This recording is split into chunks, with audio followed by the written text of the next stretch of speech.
في مثل بيقول احذر عدوك مرة وصديقك 1000 مرة، وده اللي هنعرفه بسبب المثل ده. هنعرفه في جريمة النهاردة، وهو جريمة الأستاذ سعد اللي هو موظف كبير في الضرايب، وهنعرف ايه اللي حصل.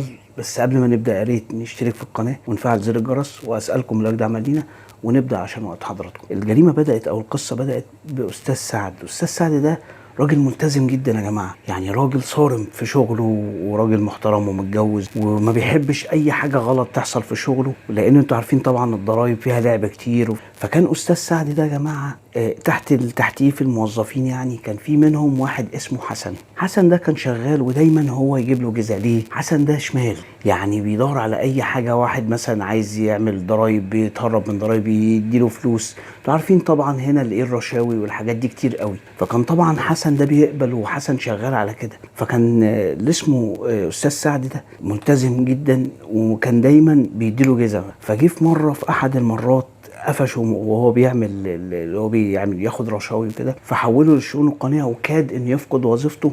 ومش كده وبس، وكان ممكن هيتحبس كمان. فطبعا اللي اسمه حسن ده الجن بيتها له. حسن ده يا جماعه قصه. حسن ده هو مش متجوز، او بمعنى صح اتجوز مره وما كملش، قال لك لا انا ماليش في الجواز والكلام ده، وعايش حياته كده، يعني نظام بيعرف دي يعرف دي، نظامه كده يعني. فلما حصل معاه الموقف ده بسبب استاذ سعد، ففكر ان هو لازم ينتقم منه، او لازم معنى اصح يتخلص منه، لان في مصالح بتقع تحت ايديه فعايز يخلصها. فده طبعا موقفها. انتوا عارفين طبعا الرشاوي وموضوع الضرايب والحاجات دي بحرها وفلوسها كتير جدا. المهم جه طبعا هو يعرف اللي هو الستات الشمال كتير. فجه واحده اتفق معاها، قال لها بقول لك ايه، انا هديكي مبلغ وهأجر لك شقه، بس عايزك تعملي حاجه. قالت له اعمل ايه؟ قلت له في اللي هو الاستاذ سعد اللي هو ماسك رئيسي مديري، الراجل ده انا عايزك تمسكي تجريه لاي علاقه، تجريه لاي حاجه، بحيث ان ايه، تجريه العلاقه وتصوريه.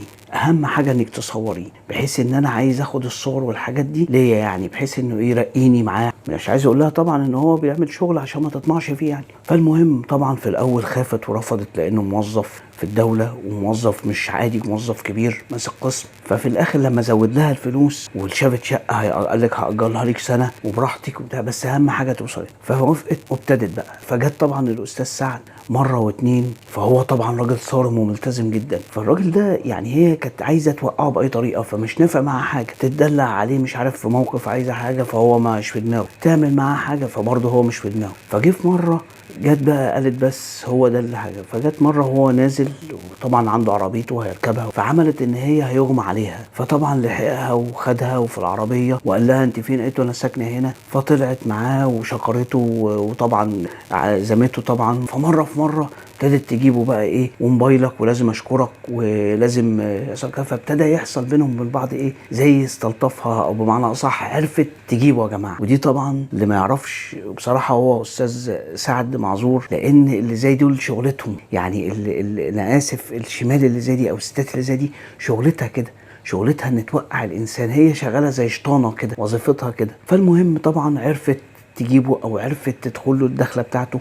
فمع الوقت مره في مره عزمته بره، جه هو ابتدى هو اللي يكلمها. طبعا لما ابتدت بقى ايه تدلع عليه والكلمتين. انتوا عارفين طبعا الناس اللي زي دي مهما كان راجل ومهما كان ملتزم، بس للاسف لو ساب نفسه لحظه شكرا الشيطان كده خلاص. فطبعا ابتدى يتعرف عليها وابتدى يطمع فيها كأنثى يعني. فجرته طبعا لعلاقة بعد فترة كبيرة، وفعلا عمل معها علاقة. في الوقت ده كانت حاطة كام كاميرا كده، بالفعل صورته وعملت مادة فيلمية كبيرة، ومش مرة ولا مرتين، حوالي 3 مرات. وجي بقى بعديها طبعا هي خلاص، فجي قعدت فترة والراجل معاه، يعني ايه، ادت للراجل طبعا الصور والمقاطع، واداها المبلغ، بقية المبلغ اللي متفق معاه عليها. وقال لها لا لازم بقى تسيب الشقة.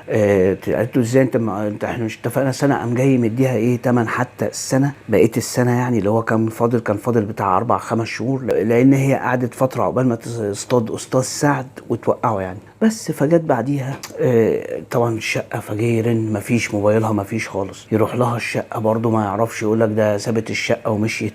فالراجل طبعا استغرب، فقال يعني خلاص بقى، يعني هي كانت نزوه او كانت حاجه خلاص، ورجعت لنفسي، اللي عملته ده كان غلط وخلاص على كده. فالمهم جه طبعا في احد المرات تاني اللي اسمه حسن طبعا رقد له. فجه حسن ايه يشتغل شمال شغله اللي هو ايه نظام رشاوي. فجه اللي اسمه سعد ده اللي هو الاستاذ سعد ده مسكه قال له انت ما حرمتش، ده انا كنت احبسك، انا بقى مش هسيبك ده. قال له بس استنى تسيب مين؟ هي كده انا باخد رشاوي وهتقبل وبتاع. قال له ايه يعني انت ايه بتهددني؟ طب انا ايه رايك ان انا هحبسك بقى؟ قال له طب اتفرج بس. قام جاي مديله ايه كم مقطع، شافه متخض قال لك ايه ده؟ قلت له هو انت فاكرني اهبل؟ ايوه انا عارف ان انت ماشي غلط وعامل لي فيها الخضره الشريفه وعامل لي فيها ان انا كذا، لا انا بقى الجماعه يعرفوا والناس تعرف والاداره تعرف. قال له ايه ده بس انت بتعمل انت عايز ايه؟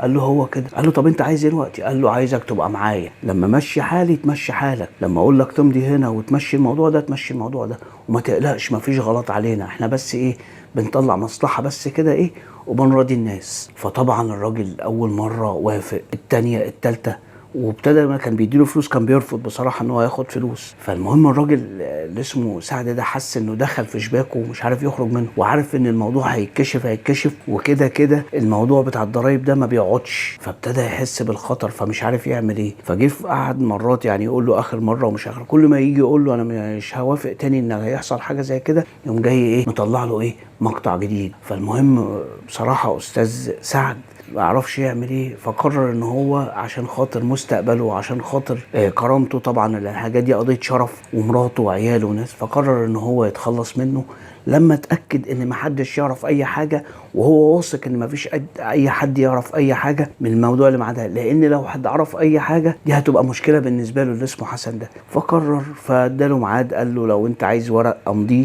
تاخده مني بره المصلحه، مش هينفع جوه المصلحه، وتقابلني في الطريق ده وانا هاجيلك بالعربيه وانت تقابلني. وهو كان معاه عربيه برضه بالمناسبه حسن. فالمهم نزل بالعربيه وهو كان واقف بعيد، ولما نازل بالعربيه عشان يستنى في المكان اللي هو قال له عليه، وهو نازل قام جاي جري بعربيته وقام جاي ايه خبطه. فالمهم هو خبط اللي اسمه حسن من هنا وجري بعربيته. فما كانش يعرف ان المكان ده فيه اللي هو الرادار، للاسف ما كانش فيه كاميرات صحيح اللي هو كان عامل حسابه، بس عشان حظه الفقر او عشان ما فيش جريمه كامله يا جماعه زي ما قلنا 100 مره قبل كده، جه الرادار مسك السرعه بتاعته وعرف الموضوع ده. فالمهم طبعا هو في الاول لما خبطته عربيه ما كانوش يعرفوا اي حاجه، فابتدوا بقى التحريات وابتدت التحريات تشوف. فجت من ضمن العربيات اللي مشيت كانت بسرعه في الوقت ده، لان المكان ده عشان يخبطوا او يموتوا، لانه استاذ اللي اسمه حسن ده توفى في الحال على طول لانه خبطوا على سرعه كبيره. فجم يحصروا العربيات اللي مشيت بسرعه، وكانت في كذا عربيه يعني. فجم من ضمن العربيات دي كانت عربيه استاذ سعد، فجابوا طبعا استاذ سعد،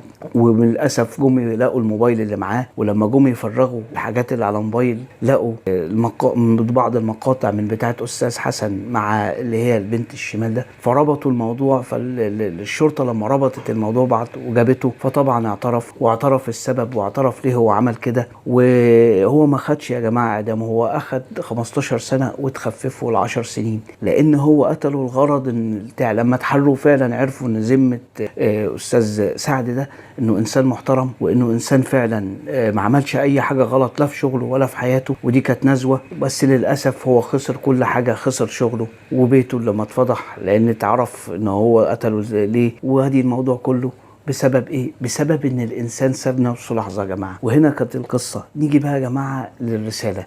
مهما كنت انسان صالح، ومهما كنت انسان ماشي صح زي ما الكتاب بيقول بالظبط، ومهما كنت ماشي على وتيره واحده، لو سبت نفسك لحظه للي هم الستات دي، لحظه واحده ضعت. مهما كنت ماشي صح ضعت. يعني هي الفكره كلها ان انت تبقى يقينا من جواك ان ممنوع خالص لاي سبب كان. وبعدين انت لما تبقى راجل متجوز وعندك عيال وشغال شغلانه محترم جدا ومدير ورئيس قسم الكلام ده كله، ازاي توصل نفسك لانك تضعف لنزوه واحده صغيره حاجه زي كده؟ دي نقطه. النقطه الثانيه اللي اسمه حسن اللي مات ده يستاهل ان يموت 1000 مرة، لان اللي زي ده اصلا عايش ليس له قيمة ولا معنى.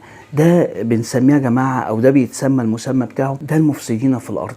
ده فعلا كان مفسد في الارض. اولا علاقات مشبوهة، ثانيا لا عنده عيال ولا عنده اي حاجة وعايش حياته كده، ثالثا كل فلوسه بياخدها من الحرام ومن الرشاوي ومن الحاجات زي كده، وبيستغل وظيفته، بيستغل اللي حواليه ان هو يجمع مال اللي هو بيصرفه بالمناسبة في الحاجات البشعة اللي بيعملها والحاجات الشمال اللي هو بيعملها. فهي تعتبر قمة العدالة اللي حصل له ده. لكن أستاذ سعد للأسف عشان ضعف مرة واحدة. ودي هنا يا جماعة الرسالة، مهما كنت صالح هرجع اقولها تاني، لو ضعفت مرة واحدة ضيعت كل اللي انت فيه. بالظبط كده، زي اللي ماشي مستقيم على طول على طول على طول، وجي قال لك مرة اشوف نفسي او امشي غلط. لو في ماشي غلط واتكل على الله او حصل له حاجة، خلاص كل اللي فات راح كده خلاص. ليه؟ لان الناس لها الخاتمة. اللهم احسن ختامنا جميعا يا جماعة، وربنا يا رب يرزقنا الستر دايما. ودايما نقول الدعاء ده يا جماعة، أجمل دعاء: اللهم استرنا فوق الأرض وتحت الأرض ويوم العرض عليك يا رب. احنا عايشين بستر الله، كلنا عيوب وكلنا فينا أخطاء كتير، وكلنا عايشين بستر ربنا. فيا رب ما تفضل ساترنا، ويا رب ما تفضحناش أبدا. واللي وصل معنا لغاية هنا يا ريت يشير المحتوى ده عشان الناس تستفاد منه، ويشترك في القناة ويفعل زر الجرس. وأسألكم الأجدع ملينا، وأشوفكم القضية الجاية أو القصة الجاية. والسلام عليكم.